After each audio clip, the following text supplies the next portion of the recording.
الحمد لله وكفى وسلام على عباده الذين اصطفى أما بعد. فعن أبي ذر رضي الله عنه قال: أمرني خليلي بسبع: أمرني بحب المساكين والذنوب منهم، وأمرني أن أنظر إلى من هو دوني ولا أنظر إلى من هو فوقي، وأمرني أن أصل الرحم وإن أدبرت، وأمرني ألا أسأل أحدا شيئا، وأمرني أن أقول بالحق وإن كان مرا، وأمرني ألا أخاف في الله لومة لائم، وأمرني أن أكثر من قول لا حول ولا قوة إلا بالله، فإنهن من كنز تحت العرش. رواه أحمد. حضرت ابو ذر غفاری رضی اللہ عنہ سے مروی ہے، انہوں نے فرمایا کہ مجھے میرے محبوب دوست صلی اللہ علیہ وسلم نے 7 باتوں کا خاص طور سے حکم فرمایا ہے۔ مجھے آپ نے حکم فرمایا کہ مساکین اور غرباء سے محبت رکھنے کا اور ان سے قریب رہنے کا، اور آپ نے حکم فرمایا ہے کہ دنیا میں ان لوگوں پر نظر رکھو جو مجھ سے نچلے درجے کے ہیں، اور ان پر نظر نہ کرو جو مجھ سے اوپر کے درجے کے ہیں۔ آگے حضرت ابو ذر فرماتے ہیں کہ مجھے آپ نے حکم دیا کہ میں اپنے اہل قرابت کے ساتھ صلہ رحمی کروں اور رشتے کو جوڑوں، اگرچہ وہ میرے ساتھ ایسا نہ کرے، اور آپ نے مجھے حکم دیا کہ کسی آدمی سے کوئی چیز نہ مانگوں، اور آپ نے مجھے حکم فرمایا کہ میں ہر موقع پر حق بات کہوں اگرچہ وہ لوگوں کے لیے کڑوی ہو، اور آپ نے مجھے حکم فرمایا کہ میں اللہ کے راستے میں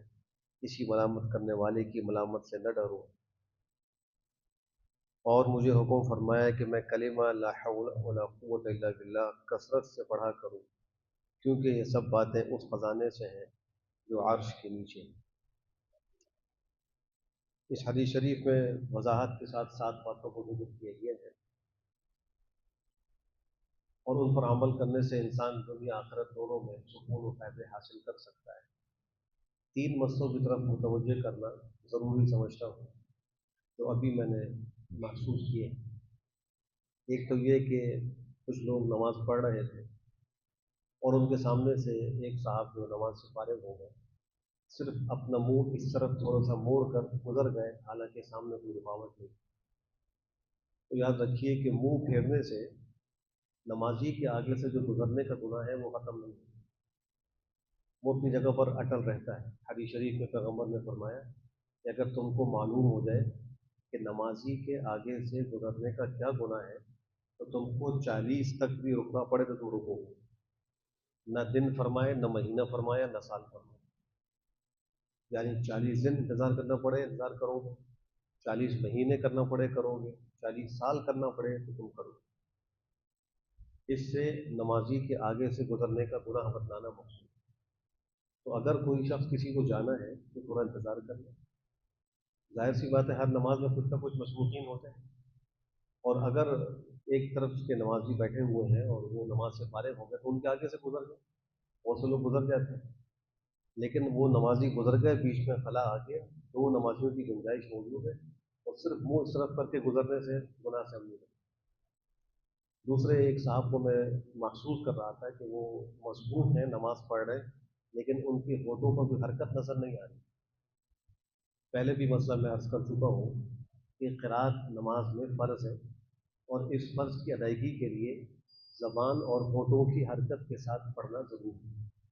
اگر کوئی شخص زبان ہونٹوں کو حرکت دیے بغیر دل میں سورہ فاتحہ اور سورت پڑھتا رہے تو نماز کا جو فرض ہے قرات کا وہ ادا نہیں ہوگا۔